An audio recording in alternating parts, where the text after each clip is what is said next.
نحمده ونصلي على رسول الكريم اعوذ باللہ من الشیطان الرجیم بسم اللہ الرحمن الرحیم۔ میں پچھلے دنوں ملک سے باہر تھا اور وہاں نجی محفلوں میں بھی اور ٹیلی ویژن چینلز پر بھی ایک سوال بڑی کثرت سے پوچھا جا رہا تھا، اور 2 روز پہلے ایک اخبار کے لیے میرا انٹرویو ہو رہا تھا، اس میں بھی وہی سوال دوبارہ کیا گیا کہ روحانیت، روزمرہ کی زندگی، روحانیت اور سیاست، یہ دونوں پہلو مختلف کیوں ہیں؟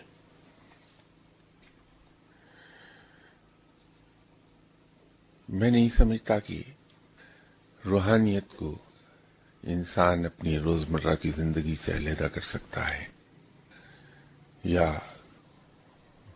سیاسیات سے علیحدہ کیا جا سکتا ہے، معاشیات سے علیحدہ کیا جا سکتا ہے، معاشرت سے علیحدہ کیا جا سکتا ہے۔ یہ سوال اس وقت ذہنوں میں پیدا ہوتے ہیں جب ہم یہ سمجھنے لگتے ہیں کہ روحانیت کا تعلق کچھ ماورائے فطرت قوتوں کے بیدار کرنے سے ہے۔ اگر ہم روحانیت پر چلیں گے تو ہمارے اندر ایسی قوتیں پیدا ہو جائیں گی جو عام انسان میں نہیں ہیں۔ اگر ہم اس کو مختصر لفظوں میں کہیں تو ہم یہ سمجھنے لگتے ہیں کہ روحانیت نام ہے صرف ٹائم اینڈ اسپیس سے بیونڈ ہو جانے کا۔ ایسا ہرگز نہیں ہے۔ ہم روحانیت کو سمجھ ہی نہیں پاتے۔ کسی زمانے میں یہاں گفتگو کے دوران ایک چیز میں نے عرض کی تھی کہ انسان 2 چیزوں کا مجموعہ ہے، ایک مادی جسم اور ایک روحانی جسم۔ روحانی جسم تو عالم بالا میں ہے، لیکن انسان کی روح اسی مادی جسم میں ہے، اور جب انسان کی روح بیمار ہوتی ہے تو یہ مادی جسم بھی بیمار ہو جاتا ہے۔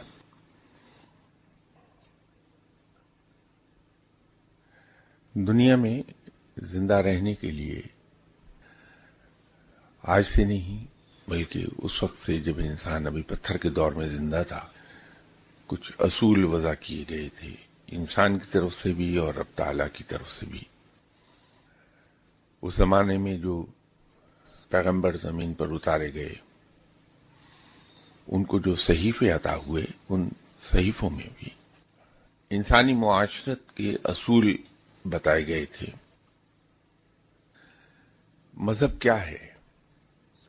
یہ ان اصولوں کا مجموعہ ہے جو رب تعالیٰ انسان کو بتاتا ہے کہ بہترین زندگی گزارنے کے طور طریقے کیا ہیں اور اس کے فوائد اس دنیا میں کیا ہیں اور آخرت میں کیا ہیں۔ انسان جو اصول وضع کرتا ہے ان میں اور اللہ کے وضع کردہ اصولوں میں صرف ایک ہی فرق ہے کہ انسان کے وضع کیے ہوئے اصول صرف اس دنیا کے فائدے کے حصول میں مددگار ہوتے ہیں، جبکہ اللہ کے وضع کیے ہوئے اصول نہ صرف اس دنیا میں فائدہ دیتے ہیں بلکہ آخرت میں بھی ان کا فائدہ اس سے کہیں زیادہ ہے جو اس دنیا میں فائدہ دیتے ہیں۔ تو مذہب مجموعہ ہے انہی اصولوں کا، احکامات کا، ان طور طریقوں کا جو رب تعالیٰ وضع کرتا ہے اپنے نائب کے لیے کہ وہ کس طرح سے اس دنیا میں زندہ رہے کہ یہ دنیا بھی اس کی سنور جائے اور آخرت بھی سنور جائے۔ مختلف جگہوں پر علماء کی محفل میں بھی جب کبھی میں نے ایک بات عرض کی تو بات کو پورا سنے بغیر کئی آئی بروز ریز ہوئے، لیکن جب پوری بات میں نے مکمل کر لی تو پھر چہروں پر اطمینان جھلکا جب میں یہ کہتا ہوں کہ میرے نزدیک اس دنیا کی زندگی کہیں زیادہ اہم ہے آخرت کی زندگی سے، اس لیے کہ ہماری آخرت کی زندگی کا انحصار ہی اس دنیا کی زندگی پر ہے۔ جو اعمال اس دنیا میں ہم کر لیں گے، اس زندگی میں کر لیں گے، اس دنیا کی بہتری کا انحصار بھی انہی اصولوں پر، انہی اعمال پر، انہی طور طریقوں پر ہوگا، اور انہی اعمال کے نتیجے میں آخرت کی زندگی ہمیں نصیب ہو جائے گی۔ تو آخرت کی زندگی امپورٹنٹ نہیں ہے، امپورٹنٹ یہ ہے کہ یہ زندگی ہم کس طرح گزار جائیں گے۔ یہی زندگی ہماری آخرت کی زندگی کو بنا دے گی۔ تو توجہ یہ دی جانی چاہیے کہ ہماری اس دنیا کی زندگی بہت بہتر طریقے سے گزرے، اور انہی طور طریقوں سے گزرے جو طریقے اللہ تعالی نے ہمارے لیے وضع کر دیے ہیں، جس کو ہم اسلام کے نام سے جانتے ہیں۔ روحانیت کیا کرتی ہے؟ وہ طور طریقے جو اسلام نے وضع کیے ہیں ہمارے لیے اس دنیا میں زندگی گزارنے کے لیے۔ روحانیت ہماری ٹریننگ کرتی ہے کہ ہم ان طور طریقوں پر عمل پیرا ہو سکیں۔ کئی موقعوں پر پہلے بھی میں نے عرض کیا کہ انسان کے لیے سب سے زیادہ دشوار کام قربانی کرنا ہے۔ انسان عام حالات میں قربانی نہیں کر سکتا، چاہے وہ قربانی اپنے آرام کی ہو، اپنی آسائشوں کی ہو، یا بہت محنت سے کمائے ہوئے روپے پیسے کی کمی ہو، اپنے عزیز ترین رشتوں کی قربانی ہو۔ وہ قربانی آسانی سے نہیں کر پاتا، اور مزہ یہ ہے کہ یہ زندگی خوبصورت ہو نہیں سکتی جب تک کہ انسان قربانی کرنا نہ سیکھ لے، اور قربانی کرنا بھی اس طریقے سے سیکھ لے کہ جب وہ قربانی کر رہا ہو تو اسے احساس بھی نہ ہونے پائے کہ کوئی میں نے مشکل کام کیا ہے۔ وہ اس طرح سے روٹین بن کر انسان کی زندگی میں داخل ہو جائے کہ بالکل اسی طرح جیسے ہم نہایت آسانی کے ساتھ پانی پی لیتے ہیں۔ پانی صرف ہماری فوڈ پائپ سے گزرتا ہے، ونڈ پائپ سے نہیں گزر پاتا۔ اس میں کوئی کانشیس ایفرٹ نہیں ہوتی، وہ آٹومیٹک سوئچ اوور ہوتا رہتا ہے ونڈ پائپ سے فوڈ پائپ کی طرف۔ بالکل اسی طرح اگر ہماری ٹریننگ پراپر ہو جائے تو پھر دوسرے کے لیے قربانی کرنا ہمارے لیے اتنا ہی آسان ہوتا ہے، اور اتنا ہی میٹر آف روٹین ہو جاتا ہے جتنا کہ پانی پینا۔ اور یہ صرف اس صورت میں ہوگا جب ہماری روحانی تربیت ہو جائے گی، ہم روحانی طور پر اتنے مضبوط ہو جائیں کہ مشکل سے مشکل کام جس کا حکم اللہ نے دیا ہے اس کو ہم نہایت آسانی کے ساتھ پورا کر لیں۔ ہم یہ بھول جاتے ہیں کہ دنیا میں جتنی بھی قومیں عروج کو پہنچی ہیں ان کو اگر ہم اسٹڈی کر لیں تو ایک چیز بنیادی طور پر سامنے آ جائے گی کہ ان قوموں کے مورلز بہت ہائی تھے، اور ان ہائی مورلز کے نتیجے میں ان کے اندر کردار کی پختگی آئی ہے۔ انسان میں نہ تو مورل کریج کبھی پیدا ہو سکتی ہے، نہ فزیکل کریج، جب تک کہ اس کے مورلز بہت ہائی نہ ہوں۔ جہاں انسان کے مورلز ختم ہوئے ہیں، مورل ویلیوز ختم ہو گئی ہیں، وہاں انسان کا مورل کیریکٹر بھی ختم ہو جاتا ہے، اور جب مورل کیریکٹر ختم ہوتا ہے تو اس کے اندر انٹلیکچوئل اینڈ فزیکل کریج دونوں ہی ختم ہو جاتے ہیں، اور وہ دنیا کا مقابلہ نہیں کر سکتا، اس کے اندر کبھی استقلال نہیں آئے گا، وہ مشکل حالات کے سامنے ڈٹ کے کبھی کھڑا نہیں رہے گا۔ تو روحانیت در حقیقت انسان کے مورلز کو ڈیولپ کرتی ہے، ان مورلز کو انسان کی روزمرہ کی زندگی کا حصہ بنا دیتی ہے، اور جب وہ مورلز انسان کی زندگی کا روزمرہ کا حصہ بنتے ہیں تو اس کے اندر کردار کی عظمت پیدا ہونے لگتی ہے، اور یہی کردار کی عظمت انسان کو دنیا میں بھی کامیاب کر دیتی ہے اور آخرت میں بھی۔ روحانیت کسی طور بھی ہماری معاشرت، ہماری سیاست یا ہماری معیشت سے علیحدہ نہیں ہوتی، اس لیے کہ جب یہ مورلز ڈیولپ کرتی ہے انسان تو دوسرے لوگوں کے ساتھ اس کا انٹریکشن خوبصورت ہو جاتا ہے. وہ لینے پر مبنی نہیں ہوتا، وہ تعلق وہ دینے پر مبنی ہوتا ہے، اور دیتا ہوا شخص ہر انسان کو اچھا لگتا ہے. ہر طریقے سے وہ دوسروں کو دیتا ہے، وہ اپنی خوشیاں دوسروں میں بانٹ دے گا، وہ اپنی خوشحالی دوسروں میں بانٹ دے گا، لیکن دکھ کسی سے شیئر نہیں کرتا. دکھ صرف اس کے اپنے ہوتے ہیں، وہ دوسروں تک جانے نہیں دیتا. تو جب انسان دوسروں میں خوشیاں بانٹنے لگتا ہے تو دوسروں کے لیے رحمت بن جاتا ہے.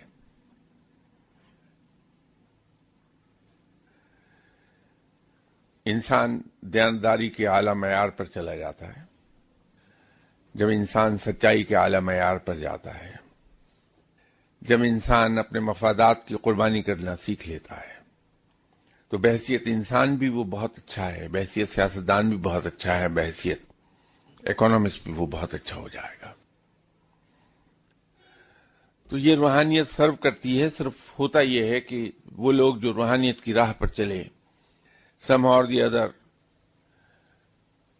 وہ دنیا کو چھوڑ گئے، اس لیے کہ روحانیت کو اختیار کرنا بہت آسان ہے اگر ترک دنیا کر دی جائے، کیونکہ اس میں کہیں کوئی نہ تو دشوار مرحلہ آتا ہے، نہ کوئی امتحان آتا ہے. اور اگر اس نے بھرپور دنیاوی زندگی گزاری ہے، اس کے ساتھ ساتھ روحانیت اختیار کی ہے، تو ہر قدم پر دشوار مرحلے آتے ہیں، ٹیسٹ آتے ہیں. ایک کنویئر بیلٹ چلتا ہے ٹیسٹ کا انسان کی زندگی میں، ہر لمحے ایک نیا ٹیسٹ ہوتا ہے، اور اس میں پاس ہونا خاصا دشوار ہے، اسی لیے لوگ آسان راہ لیتے ہیں. مینجمنٹ کی زبان میں اسے ہم کہتے ہیں the path of least resistance, وہ لے جاتے ہیں لوگ. اور اگر دنیا میں انسان اس طرح زندہ رہا کہ ایک ہاتھ میں دین اور دوسرے میں دنیا، اور دونوں ہاتھ ایک دوسرے سے نیچے نہیں ہوتے، برابر رہیں، وہ بہترین صورت ہے. اور وہی اصل سنت کی پیروی ہے کہ آپ صلی اللہ علیہ وسلم کی حیات طیبہ اسی سے مرقوم ہے کہ آپ نے دین بھی تمام کائنات کی مخلوق سے بہتر نبھایا، اور دنیا بھی تمام مخلوق سے کہیں زیادہ بہتر نبھائی. ہم جو لسٹ رکھتے ہیں،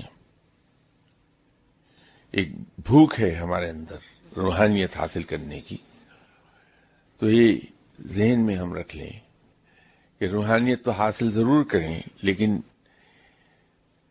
اس کا اینگل صرف ایک ہو کہ اس سے ہمیں وہ اسٹرینگتھ مل جائے گی کہ ہم اللہ کے وضع کیے ہوئے اصولوں پر آسانی سے چل پائیں گے.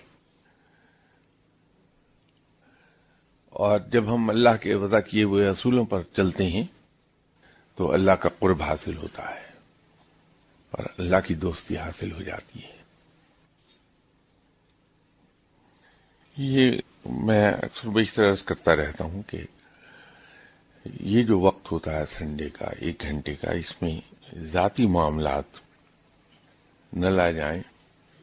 یہ کسی صاحب نے اپنے خوابوں کے بارے میں لکھا ہے، ان کو اکثر کچھ خواب آتے ہیں اور ان خوابوں میں ان کے ساتھ ہوتا ہوں. تو یہ خوابوں کی تعبیر تو میں ان کی علیحدگی میں ملیں گے تو عرض کر دوں گا، لیکن فی الحال صرف اتنی سی عرض کر دیتا ہوں کہ میں اکثر بیشتر آپ حضرات سے سب سے کہتا ہوں کہ میں بہت برا آدمی ہوں. یہ خواب جو لکھے ہیں کسی صاحب نے، تو یہ اس کا ایک ثبوت ہے کہ اتنا برا آدمی ہوں کہ میں لوگوں کو آرام سے سونے بھی نہیں دیتا، ان کو خوابوں میں بھی آ جاتا ہوں. تو یہ کسی نے ایک سوال بھیجا ہے کہ زندگی پیدا ہونے سے پہلے بھی ہے اور بعد میں بھی، درمیانی عرصے کی تو سمجھ آتی ہے، پہلے کے بارے میں بھی اندھیرا ہے اور بعد کے بارے میں بھی. یہ سوچ کر ہی خوف آتا ہے کہ ہم اپنی زندگی میں کیا کر رہے ہیں، جبکہ آئے کسی اور مقصد کے لیے ہیں اور زندگی کے اصولوں اور خطوط پر گزارنی ہے۔ اتفاق سے یہ سوال کا جواب میں ابھی پہلے ہی عرض کر چکا، سوائے اس سوال کے اس حصے کے کہ زندگی کا وہ حصہ جو اس دنیا میں وجود میں آنے سے پہلے ہے وہ بھی اندھیرا ہے، اور اس زندگی سے چلے جانے کے بعد بھی اندھیرا ہے، ایسا نہیں ہے۔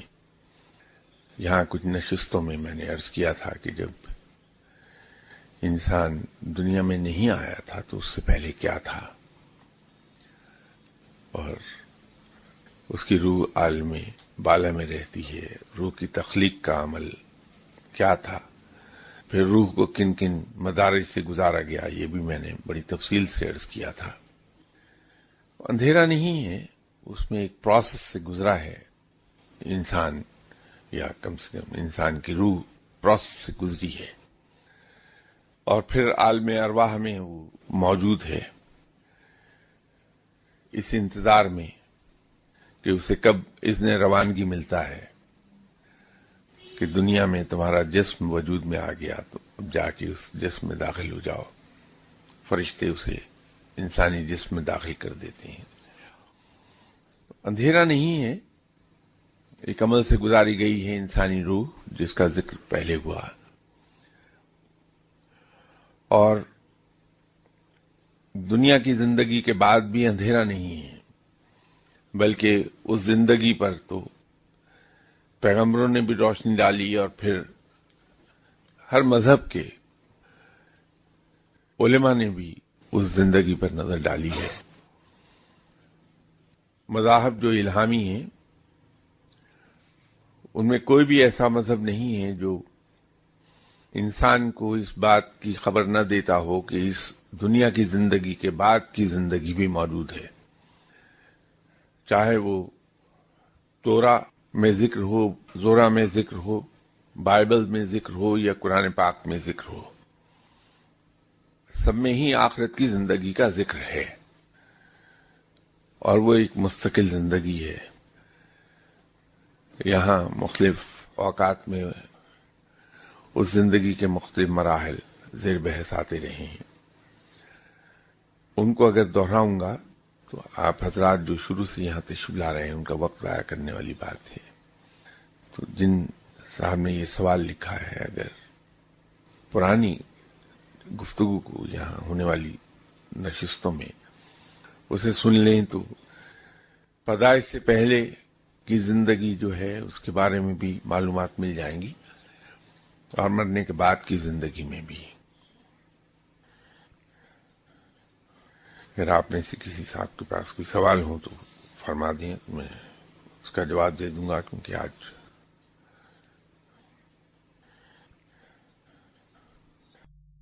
السلام علیکم سر۔ وعلیکم السلام۔ سر وہ آپ کی باہر روانگی سے پہلے جو ہے وہ ایک سوال آیا تھا کہ جو سورہ رحمان ہے اس کی فضیلت کے اوپر آپ کوئی لیکچر دیں گے، وہ پھر ٹلتا رہا وہ، تو اگر آپ نیکسٹ ٹائم یا اگر ابھی ہو سکتا ہے تو۔ سورہ رحمان کی مجھے یاد آ گئی بات، میں نے کہا تھا کہ میں کسی موقع پر سورہ رحمان کی فضیلت کے بارے میں عرض کر دوں گا۔ وہ ایک لمبی گفتگو ہے جو 4-6 گھنٹے سے کم پر نہیں محیط ہوگی۔ نیکسٹ سنڈے اگر آپ مجھے شروع ہی میں یاد دلا دیں تو انشاءاللہ اس کی ابتدا نیکسٹ سنڈے سے کر دیں گے بشرط زندگی، اور میرا خیال ہے 2-4 سنڈیز میں اسے مکمل ہو جانا چاہیے۔ معلومات اور علم کی حد تک تو اگر ہم فضیلت کسی کی جاننا چاہیں تو ٹھیک ہے، مسئلہ یہ بن جاتا ہے کہ قرآن پاک کی مختلف سورہ جو ہیں ان کی فضیلت جب ہم بیان کرتے ہیں اور جو سنتے ہیں تو اس سے دنیا کا فائدہ اٹھانے کی ایک راہ نظر آنے لگتی ہے ہمیں۔ ہم ان صورتوں کو دنیاوی مقاصد کے حصول میں استعمال کرنا شروع کر دیتے ہیں، میں یہ سمجھتا ہوں کہ یہ بدقسمتی ہے ہماری کہ ہم نے قرآن کو بھی اسی کام کے لیے رکھ لیا کہ اس سے دنیاوی کاموں کے حصول کا کام لے لیا جائے، جبکہ قرآن پاک رب تعالیٰ نے اس لیے اتارا تھا کہ ہمیں وہ سیدھی راہ دکھا دے، اور سیدھی راہ انسان دیکھ نہیں سکتا جب تک کہ اس کے دل سے دنیا کی محبت نہ نکل جائے۔ تو قرآن جو دنیا کی محبت ہمارے دل سے نکالنے کے لیے آیا تھا، ہم نے اپنے اوپر ظلم کیا کہ اس قرآن سے دنیا کے معاملات کو حل کرنے میں مدد لینا شروع کر دی کہ اس صورت کو اس موقع پر اتنی مرتبہ پڑھ لیا جائے، اس ٹائم پر اتنی مرتبہ پڑھ لیا جائے تو یہ دنیاوی کام ہو جائے گا، یہ دنیاوی کام حل ہو جائیں گے، مشکلیں حل ہو جائیں گی۔ وہ میں سمجھتا ہوں کہ ہم خود اپنی ذات پر ظلم کرتے ہیں، جبکہ رب تعالیٰ نے اس دنیا کو عالم الاسباب بنایا ہے۔ یہاں ہر چیز کا ایک سبب ہے، حتیٰ کہ موت کا بھی ایک بہانہ، اور اس دنیا کے کام مشروط ہیں انسان کی اپنی کوشش اور محنت سے۔ اس محنت اور کوشش کو ہم سپورٹ کرتے ہیں رب کے حضور دعا کر کے کہ یا باری تعالیٰ، ہمارے اندر جتنی سخت تھی ہم نے وہ محنت کر دیکھی، اب معاملہ تیرے سپرد ہے، تو ہمیں اس محنت کا بہترین اجر عطا فرما دے، اور بے شک تو کسی کی محنت اپنے ذمہ نہیں رکھتا بلکہ اس کی محنت کا کئی گنا بڑھا کر اجر عطا فرماتا ہے۔ اب یہ سورہ رحمان کے بارے میں آج کل خاصا سلسلہ چلا ہوا ہے کہ اس کو بیماری میں استعمال کیا جائے کہ اس سے بیماری سے نجات ہو جاتی ہے، قرض سے نجات کے لیے اسے پڑھ لیا جائے۔ سخت گیر حاکم کا دل نرم کرنے کے لیے اسے پڑھا جا رہا ہے۔ اس سے تو ہدایت لی جانی چاہیے۔ بہرحال میں اس کی فضیلت بیان کر دوں گا آپ کے سامنے جو کچھ بھی مجھے آتا ہے، لیکن اس درخواست کے ساتھ کہ یہ اتنی پیاری صورت ہے کہ اس سورہ سے رب کو پہچانا جانا چاہیے، رب کی عظمت کو پہچانا جانا چاہیے، دنیاوی کاموں کو اس سے حل نہ کیا جائے۔ السلام علیکم۔ وعلیکم السلام۔ شاہ صاحب، ہم یہ جانتے ہیں کہ اولیاء کرام نے طریقت کا راستہ اپنا کے اللہ کا قرب حاصل کیا، تو دوسری طرف اس وقت جو مکہ اور مدینہ کی امامت جن لوگوں کو ملی ہوئی ہے وہ تصوف اور طریقت کو بدعت کہتے ہیں اور اس کی فارمل ٹرمینالوجیز کو ریجیکٹ کرتے ہیں، تو ان دو باتوں کو کس طرح ریکنسائل کیا جائے گا؟ کیونکہ یہ تو ایک فضیلت اور اعزاز کی بات ہے، مکہ اور مدینہ کی امامت کسی کو ملنا۔ دیکھیے، تصوف اس طرح سے الہامی چیز نہیں ہے جیسے اسلام۔ یہ تو ایک طریقہ ڈیوائز ہوا تھا اسلام پر عمل پیرا ہونے میں آسانی پیدا کرنے کے لیے۔ اگر ایک طریقے کو کچھ لوگ نہ مانیں تو اس میں نہ تو کوئی گناہ کی بات ہے، نہ کوئی پریشانی کی بات، اور نہ ہی انہیں اس کے لیے کسی طرح سے بھی مورد الزام ٹھہرایا جانا چاہیے۔ اگر کوئی آدمی یہ سمجھتا ہے کہ وہ اتنا مضبوط ہے کہ وہ بغیر کسی ایکسٹرا ٹریننگ کے اسلام پر صحیح معنی میں عمل کر لے گا تو اس میں کوئی حرج نہیں، اسے ضرور عمل کر لینا چاہیے۔ جہاں تک اس طریقے کو بدعت سمجھنے کی بات ہے تو میں نہیں سمجھتا کہ اس میں بھی وہ بہت زیادہ غلط ہیں۔ یہ موقع خود ہم نے انہیں فراہم کیا ہے۔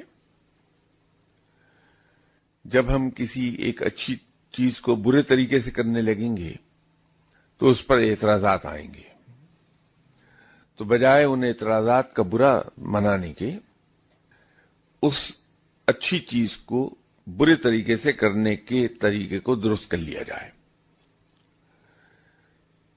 وہ بالکل درست کہتی ہیں، جو اعتراضات ہیں ان کے، اس کے اندر جیسے عبادات کا سلسلہ ہے، میں خود بھی اس محفل میں یہ عرض کیا کرتا ہوں کہ عبادت جتنی چھپ کر کی جائے اتنی بہتر ہے۔ اللہ تعالی کے ساتھ لو لگانی ہے تو وہ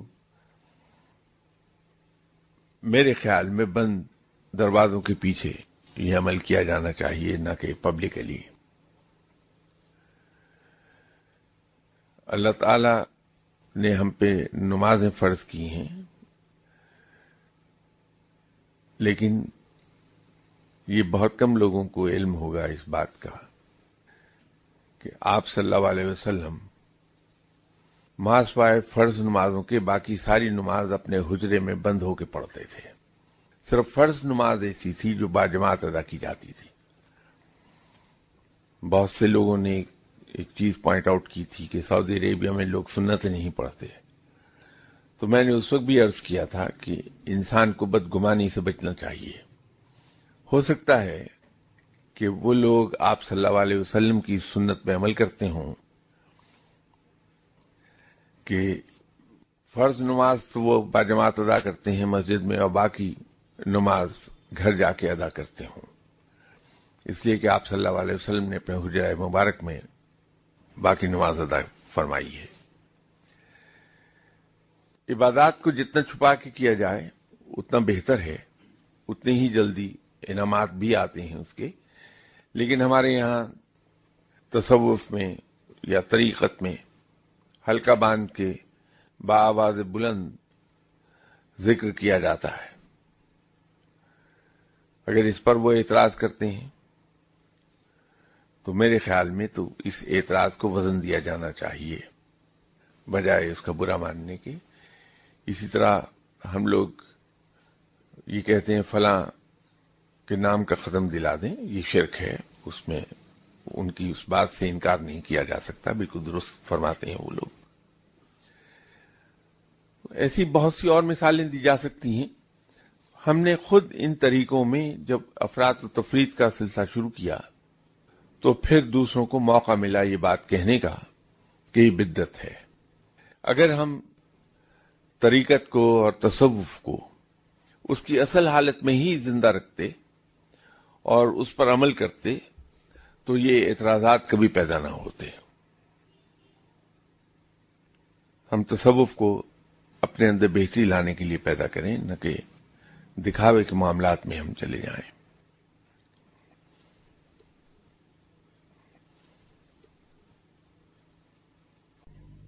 السلام علیکم سر۔ وعلیکم صاحب، السلام۔ ایک روحانیت میں اصطلاح استعمال ہوتی ہے صحبت کی، کہ فلاں شخص نے فلاں درویش سے یا پیر سے صحبت حاصل کی، اس سے کیا مراد ہے؟ بات یہ ہے کہ صحبت تو قریب رہنے کے معنی میں استعمال ہوتی ہے۔ تو اگر کوئی صاحب کسی بزرگ کے پاس جا کے رہتے ہیں، ان کے پاس زیادہ دیر بیٹھتے ہیں، تو وہ ان کی صحبت اختیار کر رہے ہیں۔ انسان جہاں بیٹھتا ہے، جن لوگوں میں بیٹھتا ہے، جن لوگوں سے ملتا ہے، جن لوگوں سے گفتگو کرتا ہے، وہیں سے وہ سیکھتا ہے۔ اگر کوئی نہ بھی سیکھنا چاہے تو غیر شعوری طریقے پر وہ صحبت اس پر اثر انداز ہوتی ہے، اس سے بچ نہیں سکتا آدمی۔ تو طریقہ یہ تھا کہ لوگ اپنا زیادہ وقت بجائے فضول باتوں میں ضائع کرنے کے، جو مستند قسم کے اولیاء کرام تھے، مستند قسم کے صاحب علم تھے، ان کی محفل میں جا کے بیٹھتے تھے کہ وہاں ہر لمحے اللہ کا ذکر ہوتا ہے، ڈائریکٹلی اور انڈائریکٹلی۔ یہ ضروری نہیں ہے کہ ہر وقت اسلام کا نام جپا جائے تو اس کا ذکر ہوگا، بلکہ کسی چیز کا نام اگر بہت کثرت سے لیا جائے تو انسان دور بھاگنے لگتا ہے۔ تو ذکر وہی اچھا جو بڑے لطیف پیرائے میں ہو، انڈائریکٹ مینر میں ہو، تاکہ لوگ اسے انجوائے کرتے رہیں اور اسی انجوائمنٹ کے دوران وہ سیکھتے چلے جاتے ہیں۔ تو یہ صحبت لفظ صحبت ان معنی میں استعمال ہوا ہے.